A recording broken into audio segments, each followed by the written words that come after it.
Бисмилля. Мынандай сұрақ: иман азайып көбейе ме деген. Жалпы Абу Ханифаның Әл-Уасия атты еңбегінде соның бірінші өсиетінде былай дейді: иман көбеймейді де азаймайды. Өйткені иман азайса күпірліктің артқаны, ал көбейсе күпірліктің азайғанын білдіреді. Ал енді бір адамның бір уақытта момын әрі имансыз кәпір болуы мүмкін емес. Момын ғана шынайы момын бола алады, ал дінсіз тек қана дінсіз бола алады.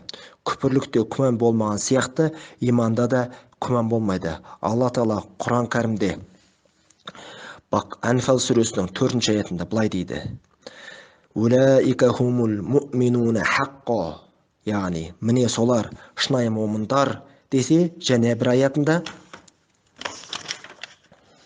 «Улаика хумул кафируна хаққо», яғни міне олар анық кәпірлер деп бұйырады Ниса сүресінің 151-ші аятында. Сонымен қатар хақ елшісінің саллаллаху алейхи уассаламның үмбетіндегі күнәһарлардың барлығы мұсылман, олар кәпір емес.